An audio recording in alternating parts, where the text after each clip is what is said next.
Hello everyone and welcome this morning. And I've been thinking about doing this live session for quite a while actually, and it was a comment that someone I know put in onto their timeline yesterday that prompted me to actually put this together today. So the idea of today's session is an EFT tapping sequence to help you if you are learning a new language. But equally, it could apply if you're learning anything new. So if you're learning to play the piano or learning to dance salsa or tango or skydive, it can be appropriate for anything new. But in particular, for learning a language. So I've been learning Spanish for probably 2.5 years now, and for the past year I've been living in Spain, and it's very interesting. I think I had a lot of really quite strange preconceptions about learning a language and being able to speak a language that I'm not sure where I got them from. But one of the things I think I believed was that suddenly it all makes sense, that suddenly it all clicks. I think I must have read that. And actually, I haven't particularly found that to be true. For me, it's a much slower, it's more like osmosis. It's just sort of drip, drip, drip. And one day you have the radio or the television on and you think, oh, I knew what they were saying, you know, and then you lose it. So it's very up and down. And anyone who's learned a language can probably sympathize with that. So there will be weeks when I think, oh, I'm doing great. And then I'll bump into somebody and they'll say a load of stuff and I'll think, I have no idea what's going on. So lots of things around learning a language. And when I think about it and I think about why it's challenging, especially as an adult, to learn a new language, I think there's various components. So I think one factor is often based on our own school experience, our classroom experience, which may not have been about language. So it may have been, I mean, I personally had a terrible French teacher who really disliked me. But it may not be around language in particular, especially as, generally speaking, if you're learning a language, you want to speak it. And actually, certainly in the UK, the school system is such that language learning is much less about speaking and much more about grammar and writing and hearing, listening. So there's a limited amount of speaking, certainly up to GCSE level. But it may be your classroom experience. So if you struggled, for example, reading aloud in class, or were made to feel silly doing that, or found yourself very anxious in that situation, or were teased or bullied, or the teacher said something negative, that will have stayed with you. So now when you're learning, when you're studying, all of those, you know, classroom things are probably going to pile back in. And this is going to be particularly accentuated if you maybe had some dyslexia or dyspraxia, or maybe you really struggled with putting things together in the classroom, really struggled to pay attention, maybe you had a bit of attention deficit going on. So your school experience may not have been great, which obviously means learning anything can be quite challenging because you've got all that negative context to base that around. So I think that's a really big thing for an awful lot of people. If they haven't had great school experience, the whole learning something new can be really intimidating and daunting. So we're going to do something around that. And for me, I've met a lot of people here who, some speak really excellent Spanish, some less so. Some have been here a long time. And I've also met people who are really not inclined to learn it. Which is interesting, because where I live, it's not, English is not widely spoken. So if you don't speak Spanish, it's, you know, can be quite challenging, quite isolating, especially when you need to get stuff done. And I was thinking about that and wondering what that was about. And my conclusion, rightly or wrongly, is that for a lot of people, there is a huge fear of looking stupid. So better not to do something than to do it wrong. And that often comes from our upbringing, from our parents' expectations, from teachers' expectations, siblings' expectations, and our own expectations. Although most of the time we weren't born like that. So it's something that's been put into us by our caregivers at an early age. And I think that's a huge barrier for a lot of people to actually embracing language learning, because they're so worried about maybe not being understood, or being understood but not understanding the reply, which is a common one, or being understood but the person they're speaking to replies in English, let's say, which can actually be quite disheartening, because you kind of assume that the person you're speaking to assumes that their English is better than your Spanish or French or German, whatever the language is. So there's definitely a tendency, I think, for many people to think, I won't bother because I don't want to look stupid. And the fear of looking stupid is greater than the fear of not being able to communicate. And I think those two are probably, for me, the biggest factors. But if anybody has other thoughts, I'd very much welcome them. So I'm just going to check and see if anyone's putting in a comment. Let me have a look. Okay, I think we're okay. Okay, so I often can't see the comments when I do a live, which I think is my technical ineptitude. But if there are comments, I will reply to them in writing later on. And if you know anybody who this would be useful for, I will load it up to YouTube on my channel later. Right, so I want to do some tapping around those things primarily. So there may be other aspects. And as I said before, if you're learning something new but finding it quite difficult, it may well be one of those two aspects. So your previous learning experience hasn't been great, or it might be that fear of looking stupid. And we all have that. You know, we all have a fear of not being good enough, looking stupid, being humiliated, being laughed at, being ignored. That's a biggie, isn't it? I remember going into, I think it was a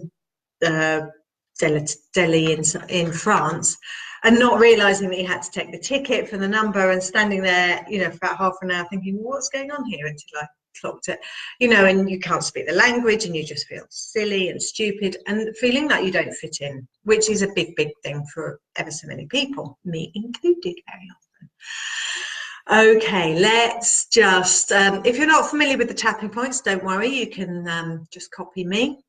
If you are, then that's great. If you use different tapping points from the ones I use, then use the ones you're familiar with. Don't worry at all. I'll try and talk them through on the first round. If you've then forgotten them all, doesn't matter. So if you miss a few out, it's really okay.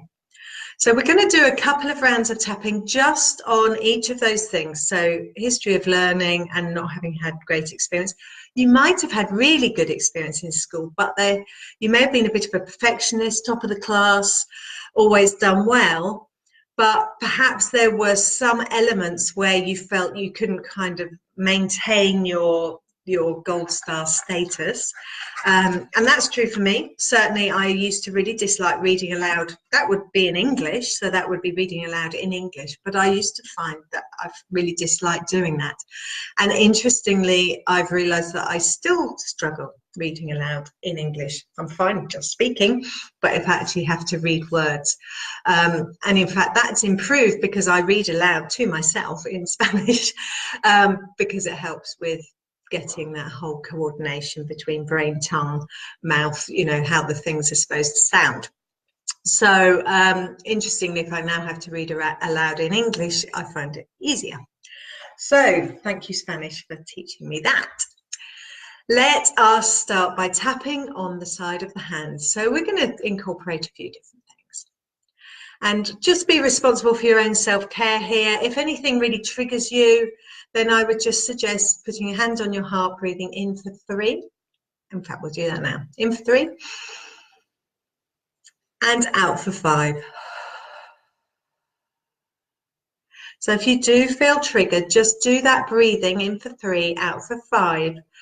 Until you've calmed down, and then you may or may not want to resume the tapping, Or if it's really triggering a memory, you could just jot that down. Imagine putting that event in a box, sending it away.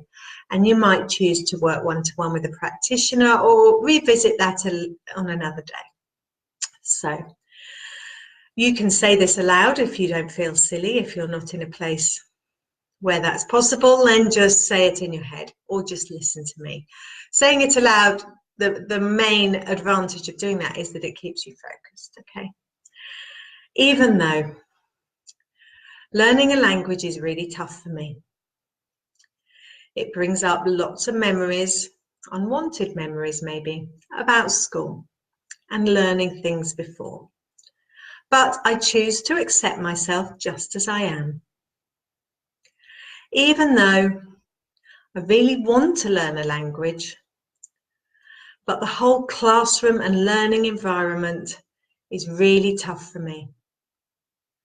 It brings up unwanted memories, but I accept myself just as I am. Even though I do really want to be able to speak or read or write this language, I find it really challenging. And I think that's because stuff happened at school that wasn't a great learning experience. But I choose to accept myself just as I am. Tap on the top of the head. I find it really challenging. Inside of the eyebrow. I've been telling myself for years that I can't learn things very easily. Tap on the outside of the eye. I know that learning's difficult for me. Under the eye. I've always been told I'm not great at learning. Under the nose. I've always believed that I can't learn things easily. Under the mouth. I've always believed that learning is a struggle for me. Tapping under the collarbone. I believe that learning is not easy. Tap under the arm. And this is especially true of a new language. Tapping across the wrist. Learning a language is really tough for me. Tap next to the thumbnail. Learning a language is really challenging for me. Next to each finger in turn. I'm not good at learning. I was told that I was a bit slow at school. I was told I wasn't a good learner. I didn't have great learning experiences in school. Tap on the side of the hand. Just take a breath. And what I'd like you to do is just to measure out of 10 how easy or difficult it is for you to learn a language. So 10 out of 10, it's a breeze. You can, study for 15 hours and speak it fluently in a week. And actually, I'm not sure anyone is like that. So I certainly haven't met them. Some people definitely have an aptitude, but I think we're conditioned to believe that we just can't learn a language. And that's a really British thing, because I've met so many people from other countries that never question that, because they grow up being able to speak 2 or 3 languages easily. And I think we're just given that belief. So we're going to do a round of tapping on that. So just mentally jot down the number, how easy it is for you to learn a language. 0 is it's totally impossible. I'll never be able to speak a word of anything else. And 10 is it's a breeze and I can do it really easily. Chances are you're somewhere in the middle. Okay. Repeat after me in your head or aloud. Even though I've always been told I can't learn languages. I believe that I don't have an aptitude for language, but I accept myself as I am anyway. Even though I've always believed that learning a language is really hard. And it is not just something that comes to me easily. I accept myself anyway. Even though I'm not sure that I'll ever be able to speak another language properly. I accept myself just as I am. Go to the top of the head. I don't think I can learn a language. Inside the eyebrow. I don't have an aptitude for language. Outside the eye. I don't have a natural talent for language. Under the eye. I know people who do. Under the nose. And that's just not me. Under the mouth. I don't have an ability to learn a language. under the collarbone. Although I did learn my native language without even thinking about it, under the arm, but I don't think I can learn another language. Cross the wrist. In my family, we just don't really do language. Next to the thumbnail. Really believe I can't speak another language. Next to each finger in turn. I've always been told I don't have an aptitude. Middle finger. I don't think I'll ever speak another language properly. Next to the ring fingernail. I don't think learning languages is good for me. Little finger. It's just not in my makeup. Okay, just go back to that number. How easy now is it for you to learn a language? So 10 is really easy. It's a total breeze. 0 is no chance, never be able to speak a word. Has that number changed? Might have gone up, might have gone down. There's no right or wrong. And if you feel like you've made a bit of progress, you might well want to pause the video and repeat that round again. Because if that's your thing, that belief that you can't learn a language, and it very often is for people, then you might want to just stick with that for a little while. Okay, so we're going to do another round on a similar theme, even though learning a language isn't what I can do. It's not in my makeup to be able to speak another language. I don't have an aptitude, but I accept myself anyway. Even though I'm open to the possibility I might be able to at least have a bit of communication in another language. I think it's going to be hard, but I accept myself anyway. Even though I know I learned my native language with no problem whatsoever, I accept myself anyway. Top of the head. I'm open to the possibility, inside the eyebrow, that perhaps I could learn some words outside the eye, and perhaps I could remember them under the eye, and perhaps I could use them in the right situation under the nose. Perhaps I could speak a few words without getting in a big fluster under the mouth. Perhaps it is possible to communicate in another language. Tapping under the collarbone. Perhaps I can do this. Tapping under the arm. Perhaps speaking another language is something that's possible for me. Tapping across the wrist. Perhaps another language would open up new doors to me. Next to the thumbnail. Perhaps I'll enjoy it. Next to each finger in turn. Perhaps learning something new will open new parts of my brain for me. Next to the middle finger.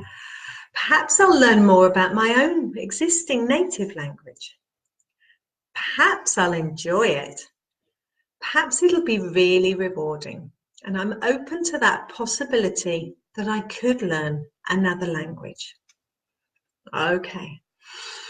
Just go back to that number. So speaking 10, speaking easily was 10. Not being able to speak a word was 0. Just see if that number's changed. Because very often we're so conditioned and blocked about our ability to speak another language that actually it's that as much as our actual ability that's getting in the way. That's the hurdle we have to overcome.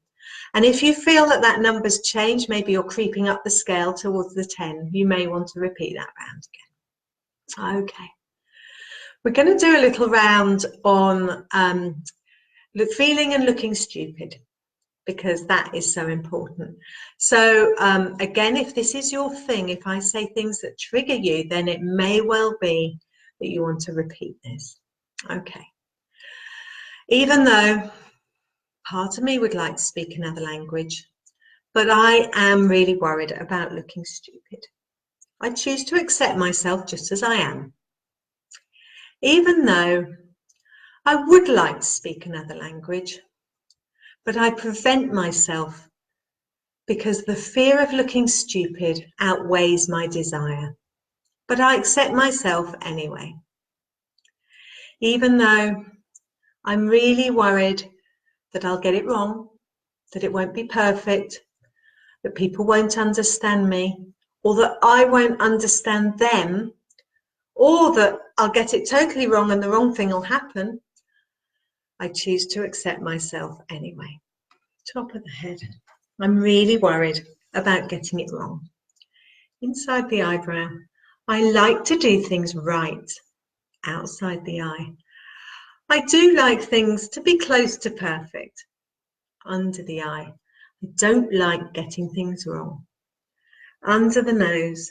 I've heard that near enough is good enough, but I'm not sure I believe that.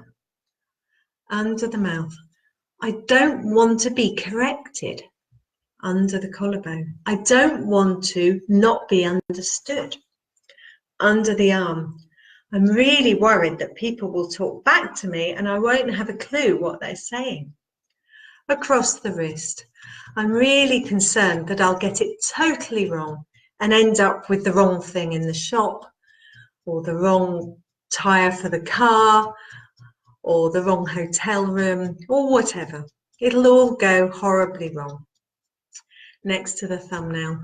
I don't want it to be wrong. Next to each finger in turn. I don't want people to be correcting my incorrect language. I don't like being corrected. I like to get it right first time. This stirs a lot of emotion in me. Excellent. Back to the side of the hand. Take a breath in for 3. And out for 5. Now, was there anything in that last round that triggered you, that kind of you thought, oh yeah, that's right, that's me? And I can tell you that I've been in situations where, frankly, I didn't have a clue what I was trying to achieve. And amazingly, in the end, although it sometimes has been painful, everything has worked out fine. So I think one prime example was having to put my car through the equivalent of an MOT in Spain and get various paperwork. And well, it was a total mess. I wanted it to be elegant and smooth and easy. And it wasn't. It was muddled and confusing and awful. But it happened in the end. We got the paperwork and the outcome was fine. So whilst it was painful, excruciating actually, at times, the outcome all worked out. And it's amazing how well people can communicate without language. And inevitably, especially if you're spending money or wanting to buy something, or an official has to get some paperwork ticked off, it's amazing how things do end up happening, even though it might take longer and be more painful than you would have hoped. So I can assure you of that. I'm just going to have a little drink. Okay. Now I'm thinking that last round might have been quite triggering for some of you. May have brought stuff up. Let's do a bit more around that, because the need to get things right, as I said at the beginning, is often a block to our ability to actually achieve things. So let's just sit with that a little more. So think about what happens if you say something and maybe the person responds either in English, which is disheartening, I agree, or they just look totally blank and don't understand you, or they gabble off a load of stuff and you think, oh my goodness, I have no idea. Okay, just think about how that makes you feel. What's the feeling? Is it a sinking in your stomach? Is it a clenching in your heart? Does your gut churn? Does it make your head ache? Does it make your shoulders tense? Just notice how it makes you feel in that situation. Great. And I just want you to focus on that feeling. So that bodily feeling that you get when it doesn't go to plan, when it's not as good as you'd like it to be. Let's just sit with that. For me, there was a lot of despair. Even though I get this feeling in my body when things don't go to plan, when I'm not understood, or I don't understand the reply, or they correct me, or they just respond in English. But I choose to accept that I'm doing my best right now. Even though I get this feeling in my body when things do not go to plan. But I accept that I'm doing my best, and I'm probably better than I used to be right now. Even though I get this feeling in my body when things don't go how I want them to. But I accept that I'm doing the absolute best that I can. And I just want you to score that feeling. This time we're scoring it the other way around. So 10 is the most intense feeling. It's the worst, the most intense, feels horrible. 1, you're probably not really feeling it. So you're going to be somewhere between a 1 and a 10. Just score that. Top of the head. This feeling in my body. I get when things don't go to plan. I don't like this feeling in my body. It doesn't feel comfortable. I don't like what it reminds me of. It reminds me of something when I was younger. It reminds me of a day or lots of days when I felt like this before. And I don't want to remember that. They are not memories that I want to go back to. They're not memories that were happy ones for me. I don't want to feel this feeling ever again. I never wanted in my life. And trying to speak this language is triggering all these old feelings. And I don't want to be triggered into those. Back to the top of the head. Don't want to feel these feelings. That feeling I had when I was younger, I felt it once. I felt it a lot of times. It was a really common feeling for me. Or maybe it was just once that I felt it really strongly. But it wasn't good. It was not a good event. It was one that I would prefer to forget. But I accept that it happened. Whatever happened that day or on those days happened. I accept that's just what it was. And that maybe my subconscious is trying to keep me safe now by stopping me from making the same mistake again. But that was then. That was a while ago. Probably a long while ago. Things were different. And it's my choice to learn this language. I've made the decision to do it. I want to be able to speak this language. I know it'll be great for my brain. It'll make my holidays more enjoyable, my trips abroad. I'll be able to meet people that I couldn't have met before and had conversations with. It's opening up a whole new world of possibilities.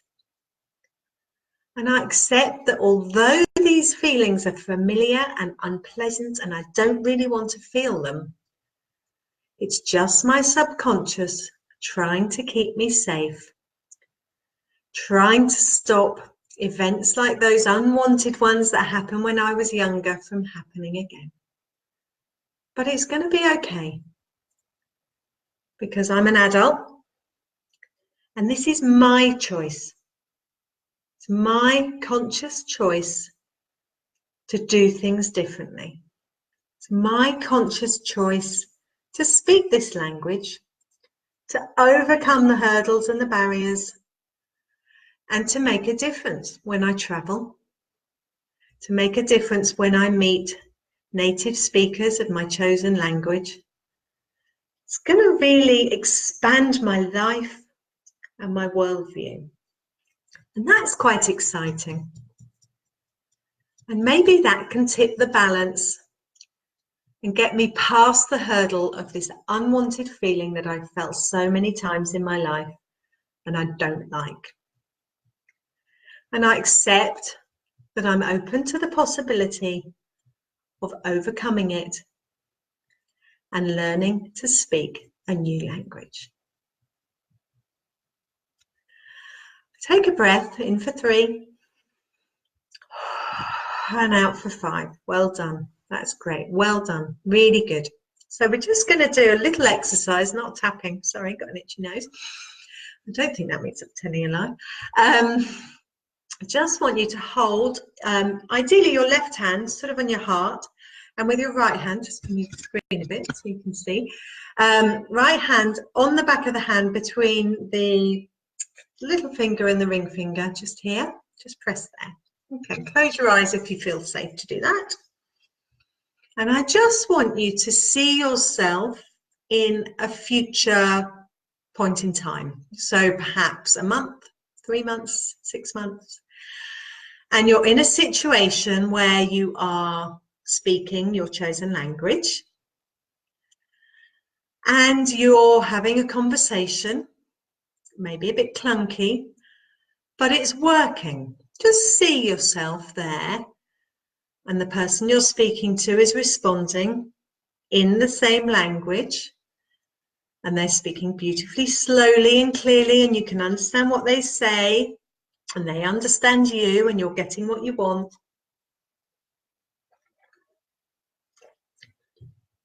And just see that, and just notice how that feels. And just breathe that nice feeling, that pleasant feeling in through every cell in your body. So you've got about 50 to 70 trillion of them. So just breathe that lovely feeling, positive feeling that it's all okay, it's working. And okay, maybe you weren't fluent, maybe you didn't get every word right, but you were understood and you understood them, and it all worked out, you got the right outcome.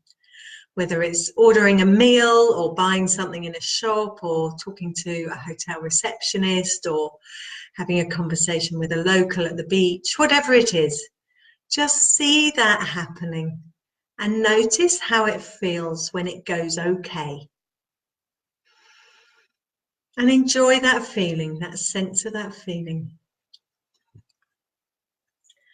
And I'd really invite you to perhaps use this tapping sequence or an abbreviated version. We've been here half an hour, so you might not want to do that long. But every time, maybe before class or before you sit down to do some studying, maybe just do 1 or 2 rounds of tapping on anything that's blocking you from that session that's coming up.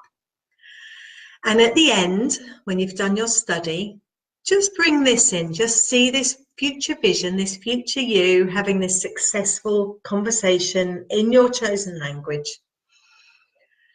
And just see how that feels and make sure that feeling is spread through every cell of you. Well done. Thank you so much for joining me. I hope you found that useful. And I would love your feedback on how you get on, because I think when you use the tapping, obviously it doesn't magically put the language in your brain, but when you are in stress, which we often are if we feel we're not good enough or we're reminded of those horrible school events when we felt stupid, when you're in stress, you cannot think clearly. So your brain actually changes, because when you're in stress, your body thinks you need to get away from this rampaging, hungry lion that's chasing you. And so it doesn't worry too much about, you know, nice logical thinking. It's telling your body to either freeze, hide up a tree, or run very fast. Okay, so it's not doing nice logical thinking. It moves the blood to a different part of the brain, if you like. But when you're relaxed, your brain will work much better for language learning. So you're opening up that possibility and giving your brain much better context for learning a language. So I really hope that was useful. Certainly it's really helped me. And I would like to say to you, muchas gracias. Hasta la próxima vez, until the next time. So thank you very much, and I hope to see you another time on another subject, and let me know how it goes. Thank you.